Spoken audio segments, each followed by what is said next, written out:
கடவுளே தவறு பண்ணா யார்கிட்ட போய் முறையிடுறது அப்படிங்கிற மாதிரி இந்த மாதவி பெஞ்ச் தான் விசாரிக்கக்கூடிய இடத்துல இருக்காங்க. செபியினுடைய தலைவராக இருக்காங்க. அவங்களே முறைகேடு பண்ணியிருக்காங்கன்னா இண்டன்பெர்க் அறிக்கை கொடுத்துருக்கு. அவங்க சொல்லக்கூடிய கணக்கு பார்த்தா 21 லட்சம் கோடி அப்படிங்கிறாங்க. கேட்கறதுக்கே தலை அப்படி இருக்குன்னு சுற்றி. இந்த தமிழ் படம்னு ஒரு படம் வந்துச்சு, சிவா நடிச்ச படம். ஆமா, அந்த படத்துல ஒரு பாட்டு வரும், Siva railway station, Siva bus stand, Siva ஏர்போர்ட்னு நிஜமா நடந்துட்டு இருக்கு. இந்த மாதிரியான ஊழல்னால பாமர மக்களுக்கு என்ன பாதிப்பு சார்? பேங்க்ல அக்கௌண்ட் வச்சிருக்கக்கூடியவர்கள், பேங்க்ல டிரான்சாக்ஷன் பண்ணக்கூடியவர்கள் எல்லாருக்குமே பாதிப்பு தான். பிஜேபி தரப்புல என்ன சொல்றாங்க அப்படின்னா, காங்கிரசினுடைய சதி, நாட்டினுடைய பொருளாதார வளர்ச்சியை பிடிக்காதவர் செய்யக்கூடிய சதி. நீங்க ஏன் இது வரைக்கும் அந்த ஏற்கனவே சொன்ன மாதிரி நிறுவனத்தின் மேலே ஆக்ஷன் எடுக்கல? இதை ஜாயிண்ட் பார்லிமெண்ட் கமிட்டின்னு சொல்லக்கூடிய பாராளுமன்ற கூட்டுக்குழுக்கு விசாரணைக்கு அனுப்புங்கன்றாங்க. அந்த பாராளுமன்ற கூட்டுக்குழுல எல்லா கட்சி எம்பியும் இருப்பாங்க. இப்ப எல்லா கட்சி எம்பியும் சேர்ந்து அதை விசாரிக்கட்டும். தவறா இருக்கும் பட்சத்தில் நாங்க தவறை இழைக்கல அப்படின்னு சொல்லி நீங்க நிரபராதின்னு சொல்லுங்க. அதை நீங்க சரி செய்யறதுக்கு பதிலா மூடி மறைக்கிறது தான் பாக்குறாங்க.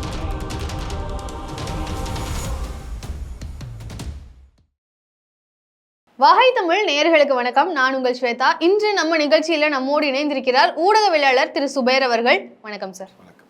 ஹிண்டன்பெர்க் அறிக்கை கடந்த ஆண்டும் வெளியாகிச்சு, இந்த ஆண்டும் வெளியாகிருக்கு. இதுல அதானி அவர்களுடைய ஊழலை பத்தி சொல்லியிருக்காங்க. இந்த ஊழல்ல சிபி அமைப்பும் ஈடுபட்டிருக்கிறதா சொல்றாங்க. சிபி அமைப்போட தலைவர். முதல்ல சிபி அமைப்புனா என்ன அப்படிங்கறத பத்தியும், சிபி அமைப்போட ஈடுபாடு இதுல இருக்கிறத பத்தி உங்களோட கருத்து என்ன சார்? இல்ல, இந்தியாவில் இருக்கக்கூடிய அந்த பங்கு வர்த்தகம், ஷேர் மார்க்கெட் பற்றின ஒரு ஒழுங்குபடுத்தக்கூடிய ஒரு அமைப்பு தான் சிபி.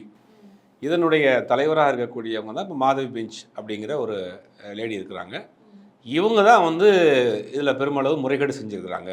அதாவது இவங்க 2015இருந்து இவங்க 2022 அந்த காலகட்டங்கள் வரைக்கும் இவங்க ஒரு பெரிய ஒரு ஷேர் மார்க்கெட் புரோக்கராக இருந்திருக்கிறாங்க. ஷேர் மார்க்கெட்டில் நிறையா இன்ஃப்ளூயன்ஸாக இருந்திருக்காங்க. அப்போ என்ன பண்ணியிருக்காங்கன்னா, சில கம்பெனிகளுடைய ஷேரை விற்கிறதுக்காக இவங்க மறைமுகமாக நிறைய உதவி பண்ணியிருக்கிறாங்க. அதாவது ஷெல் கம்பெனிஸ் அப்படிம்பாங்க. ஷெல் கம்பெனிஸ் உதாரணத்துக்கு சொல்லணும்னா, இப்போ அதானியுடைய ஒரு கம்பெனி இருக்குது, அதனுடைய ஷேர் மார்க்கெட்டின் விலை 100 ரூபா, ஒரு ஷேர்னுடைய 100 ரூபா அப்படின்னா 100 ரூபானா நார்மலான வாங்குவாங்க, விற்பாங்க, அந்த மாதிரி நார்மலாக ரேட்டாக போகும்.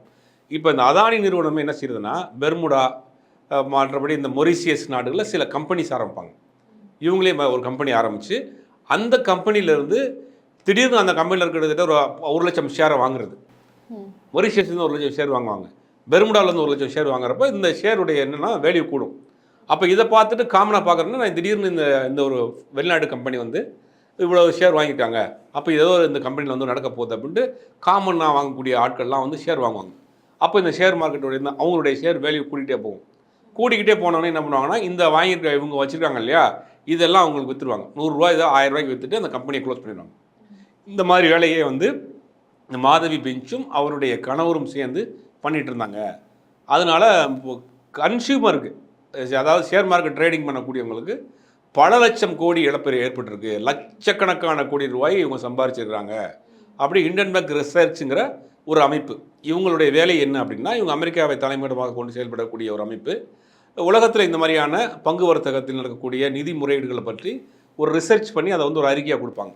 இது ஒரு அந்த மாதிரியான ஒரு நிறுவனம்.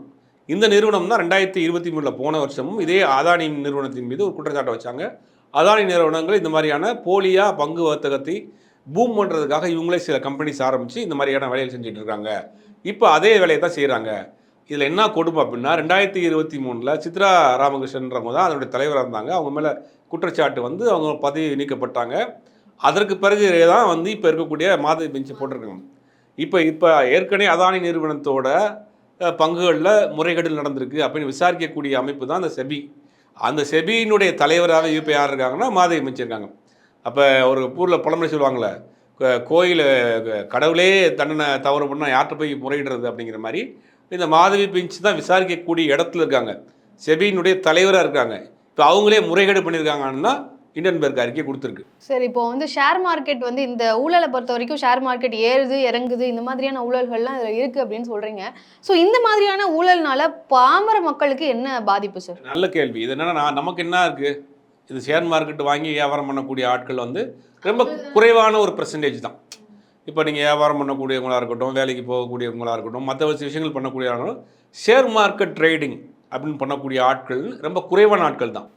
இப்போ நம்ம ஒரு 20% மக்கள் தான் அதை பற்றி என்னன்னு தெரியும், அதில் என்னென்னு தான் நான் வாங்கி வியாபாரம் பண்ணக்கூடியவர். இப்போ அவங்களுக்கு தானே பாதிப்பு, காமன் மேனுக்கு என்ன பாதிப்புன்றதான் எல்லாம் நினச்சிக்கிட்டு இருக்கோம். அது கிடையாது. அக்கௌண்ட் வச்சிருக்கக்கூடிய எல்லாருக்குமே இது பாதிப்பு. பேங்க்கில் அக்கௌண்ட் வச்சிருக்கக்கூடியவர்கள், பேங்க்கில் டிரான்சாக்ஷன் பண்ணக்கூடியவர்கள் எல்லாருக்குமே பாதிப்பு தான். பேங்க் நமக்கு எப்படி வட்டி கொடுக்குதுன்னா, நம்மளுடைய பணத்தை ஷேர் மார்க்கெட்டில் போட்டு தான் நம்மளுக்கு இன்ட்ரெஸ்ட் கொடுக்குறாங்க. நம்ம பிஎஃப் பணம் போட்டு வச்சுருக்காங்க. சிலருக்கு வந்து அந்த பென்ஷன் பணத்தை போட்டு வச்சுருப்பாங்க. ரிட்டையர்ட் ஆகிட்டு பென்ஷன் பணத்தை போட்டிருப்போம். அது மாதம் மாதம் இன்ட்ரெஸ்ட் வாங்கி வயசான காலத்தில் சாப்பிட்டுட்டு இருப்பாங்க. அவங்களுடைய பணமும் அதில் தான் இருக்குது. நம்மளுடைய சேவிங்ஸ் பணம் இல்லையா, எஸ்பிஐயில் போட்டிருக்க சேவிங்கில் இருக்கக்கூடிய பணத்தையும் அவங்க அதெல்லாம் போட்டிருப்போம். அதுதான் ஒரு வருஷத்துக்கு ஒருக்கா பார்த்துட்டு உங்கள் பணம் நீங்கள் பேங்க்கில் ஒரு லட்ச ரூபா இருக்குன்னா 1,00,000 ரூபாய்க்கு இந்த வருஷத்தில் உங்களுக்கு இவ்வளோ இன்ட்ரெஸ்ட் வரும், இன்ட்ரெஸ்ட் ஆட் ஆகும் அக்கௌண்ட்டில். இது எல்லாமே எப்படின்னா ஷேர் மார்க்கெட்டில் போட்டு தான் வருது.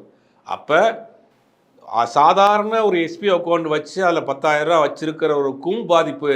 அந்த பணமும் இதில் விளையாண்டுருக்கு அப்படிங்கிறது தான் ஒரு பெரிய அளவில் இருக்குது. இப்போ இந்தியா மாதிரியான ஒரு மிகப்பெரிய ஒரு நாட்டில் 130 கோடி மக்கள் இருக்காங்கன்னா கிட்டத்தட்ட 60-70 கோடி மக்களுக்கு அக்கௌண்ட் இருக்கும். பேங்க் ட்ரான்ஸ்லேஷன் நிறையா டிஜிட்டல் மணி ட்ரான்ஸ்லேஷன் வந்த பிறகு எல்லாருமே பேங்க் டு பேங்க் பண்ணக்கூடிய சூழ்நிலை. அப்போ இது இவ்வளோ பெரிய பணத்தை வந்து முறைகேடு செஞ்சுருக்கிறாங்க. அவங்க சொல்லக்கூடிய கணக்கு பார்த்தா 21 லட்சம் கோடி அப்படிங்கிறாங்க. கேட்குறதுக்கே தலை அப்படி இருக்குன்னு சுற்றுது. 21 லட்சம் கோடின்றது ஒரு அப்ராக்சிமெண்ட்டாக அவங்க சொல்கிறாங்க. இதுக்கு முன்னே போகும் கொஞ்சம் குறைவாக வரும் அப்படின்னு.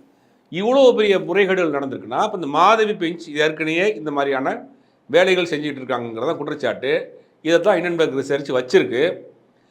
இன்றைக்கி என்ன சொல்கிறாங்க, ரவிசங்கர் பிரசாத் முன்னாள் இப்போ இருக்கக்கூடிய மத்திய அமைச்சர் என்ன சொல்கிறாரு அப்படின்னா, இது காங்கிரஸினுடைய திட்டமிட்ட சதி, காங்கிரஸ் வந்து இதை வந்து மேனிப்புலேட் பண்ணுது, காங்கிரஸ் வந்து இதை வந்து பிரகடனப்படுத்துது, காங்கிரஸ் தான் இதை வந்து நாட்டினுடைய இதை வந்து வெளியில் சொல்கிறாங்க அப்படின்றாங்க. இதுக்கு ஏற்கனவே 2023 சொன்னாங்க, ஒரு நாட்டின் மீது, நாட்டினுடைய பொருளாதாரத்தின் மீது மிகப்பெரிய ஒரு சந்தேகத்தை ஒரு நிறுவனம் கிளப்புது. அப்போ நீங்கள் என்ன பண்ணியிருக்கணும், அதை கிளாரிஃபை பண்ணுறதுக்கு அதுக்கு உண்டான வழியை செஞ்சுருக்கணும். இல்லையா அந்த நிறுவனத்தின் மீது வழக்கு போட்டிருக்கணும். ஏன் போடலை? இன்றைக்கி வரைக்கும் அந்த நிறுவனத்தின் மீது ஏன் நீங்கள் வழக்கு போடலை? இப்போ நீங்கள் நம்ம அமெரிக்காவில் இருக்கோம், அமெரிக்காவுடைய தூதர் இருக்கிறாங்க, அமெரிக்காவில் இருக்க கோர்ட்டில் அந்த நிறுவனத்தின் மீது ஏன் வழக்கு போடலாம்? இந்த மாதிரி எங்கள் நாட்டினுடைய பொருளாதாரத்தின் மீது ஒரு தவறான தாக்குதலை செஞ்சுட்டே இருக்கிறாங்க, ஷேர் மார்க்கெட்டு, இந்தியாவுடைய ஷேர் மார்க்கெட்டினுடைய வளர்ச்சியை பிடிக்காதவர்கள் இந்த வேலையை செய்கிறாங்க அப்படின்னு ஏன் வழக்கு போடல? இன்றைக்கி அவங்க ஒவ்வொரு நாளும் ஒவ்வொரு ஆதாரத்தை ஆதாரப்பூர்வமாக எந்த மெயிலிருந்து எந்த மெயிலுக்கு போயிருக்கு, எங்கெங்கிருந்து எங்கெங்கே கனெக்ட் ஆகிருக்கு, ஏன் பெர்முடாவில் போய் நீங்கள் கம்பெனி ஆரம்பிச்சிங்க? பெர்முடா மாதிரியான வறுமையில் இருக்கக்கூடிய நாடுகளில் வந்து டாக்ஸ் ஃப்ரீ கண்ட்ரி. அதெல்லாம் நீங்கள் ஒரு 1 கோடி ரூபா 2 கோடி ரூபா எடுத்துகிட்டு போய் அந்த நாட்டில் ஒரு கம்பெனி ஆரம்பிக்கிறாந்தா சோர்ஸ் ஆஃப் இன்கம் கேட்க மாட்டான். நீங்கள் எங்கேருந்து பணம் வந்துச்சு அந்த நாட்டில், உடனே நீங்கள் கம்பெனி ஆரம்பிச்சிக்கலாம், டாக்ஸ் ஃப்ரீ கொடுத்துருவான், எல்லா விதமான சலுகையும் கொடுப்பான். பெர்முடா மாதிரியான நாடுகளில், மொரீஷியஸ் மாதிரி நாடுகளில். அதனால என்ன சொன்னால் பல இந்த மாதிரியான இல்லீகல் பர்சன்ஸ் என்ன பண்ணுவாங்கன்னா பெர்முடா மாதிரி நாட்களில் போய் செட்டில் ஆயிடுவாங்க. இப்போ நீங்கள் நம்ம நித்யானந்தா மாதிரி தேடப்படக்கூடிய குற்றவாளியாக இருந்தாலும் கூட அந்த பெர்முடாவில் இருக்கக்கூடிய சில தீவுகளை வாங்கி தான் இன்றைக்கி நித்யானந்தா இருக்காங்கிறது ஒரு தகவல் வந்துகிட்டு இருக்குது. அப்புறம் பல நாடுகள்லேருந்து போகக்கூடிய ஆட்கள், பல நாட்டிலிருந்து இல்லீகலாக சம்பாரிச்சு கொண்டு போகக்கூடிய மணிகள்லாம் வந்து சேவ் பண்ணி அங்கே நிறுவனமாக ஆக்கி அதை ஒயிட் ஆக்குறது தான் பெர்முடா மாதிரியான நாடுகளில், மொரீஷியஸ் மாதிரியான நாடுகளில் அந்த பணத்தை வந்து அவங்க இந்தியாவில் கொண்டு வந்து ஒயிட் ஆக்கிடுவாங்க. ஒரு சிம்பிளாக சொல்லணும்னா ஒருத்தருக்கு வந்து ஒரு 10 கோடி ரூபா வந்து பணம் வருது. அந்த 10 கோடி ரூபாயை இங்கே நம்ம வந்து பேங்க்கில் போட்டு எடுத்தோம்னா சோர்ஸ் ஆஃப் இன்கம் என்ன ஆச்சு, டாக்ஸ் பண்ணணும், ஏகப்பட்ட கேள்விகள் வரும். உடனே எப்படி பணம் வந்துச்சுன்னு. இப்போ அந்த 10 கோடி ரூபாயை வந்து ஒருத்தர் என்ன பண்ணுறாருன்னா இல்லீகலாக அந்த பணத்தை கொண்டு போய் அங்கே வச்சு ஒரு கம்பெனி ஆரம்பித்து அந்த கம்பெனி இங்கே இன்வெஸ்ட் பண்ணிச்சுன்னா அது வந்து பியூர் ஒயிட் ஆயிரும். இந்த வேலைகள் தான் செஞ்சுருக்கான். இது வந்து பிஎம்எல்ஏ ஆக்ட்னு ஒன்று இருக்குது. இந்த பிஎம்எல்ஏ ஆக்டில் தான் அரவிந்த் கெஜ்ரிவாலுக்கு அமலாக்கத்துறையினுடைய கண்ட்ரோலில் வரக்கூடிய ஒரு சட்டம் தான் பிஎம்எல்ஏ ஆக்ட். அந்த சட்டத்தை தான் இப்போ 2022 இவங்க கொண்டு வந்தாங்க. அதை வச்சு தான் பலரையும் நீங்கள் கைது பண்ணிகிட்டு இருக்காங்க. அரவிந்த் கெஜ்ரிவால் அந்த வழக்கில் தான் கைது பண்ணியிருக்காங்க. டெல்லியினுடைய துணை முதலமைச்சர் மணிஷ் சிசோடியா அந்த வழக்கில் தான் கைது பண்ணியிருக்காங்க. செந்தில் பாலாஜி வழக்கிலையும் அவங்க தான் கைது பண்ணுங்க. அதனால் மணி லாண்ட்ரிங், அதாவது கருப்பு பணத்தை வெள்ளையாக லாண்ட்ரிங் பண்ணுறது, அதான் பிஎம்எல்ஏ ஆக்ட். அதாவது கருப்பு பணத்தை வெள்ளையாக்குற வேலையை செய்கிறது. இது ஒரு பெரிய தேச குற்றம். இதுக்கு ஜாமீன் கிடையாது. அந்த கேஸ் முடிகிற வரைக்கும் உள்ளதாக இருக்கும். இந்த வழக்கில் தான் பலரையும் இன்னைக்கு பல அரசியல்வாதிகளை, அவருக்கு பிடிக்காத அரசியல்வாதிகளை கைது பண்ணிட்டு இருக்காங்க. இப்போ செந்தில் பாலாஜி வழக்கு கூட அந்த வழக்கு தான். ஆனால் ஏற்கனவே செபியினுடைய தலைவராக இருந்த சித்ரா ராமகிருஷ்ணன் முறையீடு பண்ணியிருக்காருன்னு தான் போடுங்க. ஆனால் சித்ரா ராமகிருஷ்ணன் பண்ணதும் பிஎம்எல்ஏ ஆக்டில் வரும். இன்றைக்கி மாதவி பெஞ்ச் பண்ணியிருக்கிறதும் பிஎம்எல்ஏ ஆக்டில் வரும். ஆனால் அவங்களே இது வரைக்கும் கைது பண்ணலை, விசாரணை நடந்துட்டு இருக்கு. அப்போ இந்த சட்டத்தை வேணுங்கிறவங்க பிடிக்காத அரசியல்வாதிகள், எதிரிகளுக்கு பயன்படுத்துகிறாங்கிறது நம்ம அது ஒரு பக்கம் பார்க்கணும். இப்போ இந்த ஷேர் மார்க்கெட் ஊழலுங்கிறது ஒட்டுமொத்தமாக இந்தியாவே பெரிய அளவில் அதிர வச்சிருக்கு.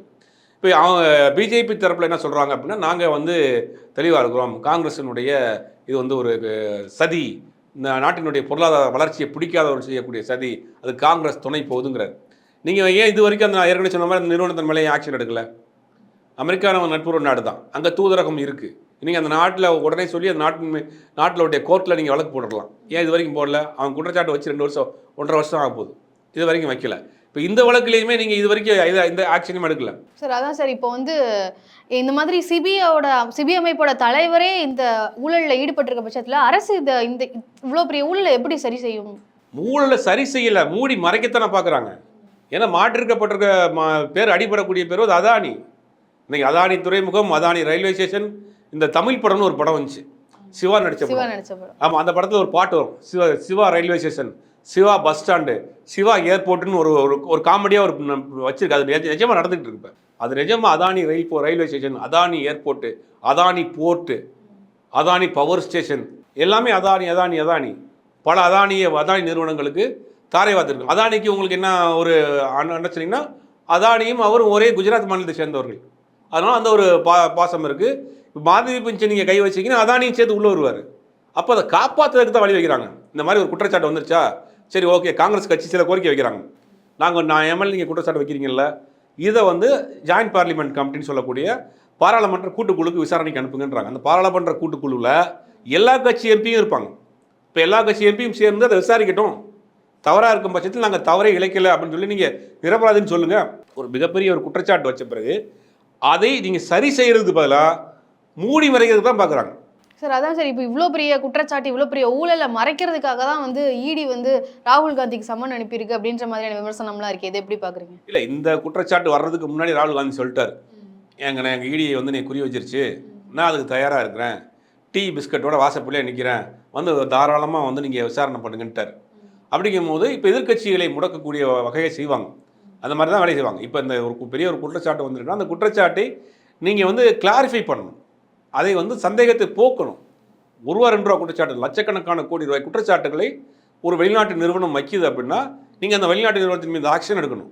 இப்போ காங்கிரஸ் கட்சினாக்க ஜாயின்ட் பார்லிமெண்ட் கமிட்டி கொடுங்க, பாராளுமன்ற கூட்டுக்குழுவில் இந்த அறிக்கையை கொடுங்க, இது எல்லா கட்சி எம்பிகளும் பேசி இதில் சரி தவறு உண்மையிலே நாட்டுக்கு ஒரு தவறான விஷயத்தை செஞ்சுருக்குன்னா நான் அந்த கம்பெனி மீது நடவடிக்கை எடுப்போங்கிறாங்க. இன்னொரு சொல்கிறாங்க சுமோட்டோ வழக்குன்னு சொல்லுவாங்க. அதாவது நீதிமன்றங்கள் தன்னிச்சையாக ஒரு வழக்குகளை, பொதுவாக நடக்கக்கூடிய வழக்குகளை எடுத்து விசாரிப்பாங்க. அந்த மாதிரி இந்த வழக்குகளை விசாரிக்கணும்னு ராகுல் காந்தி கேட்குறாரு.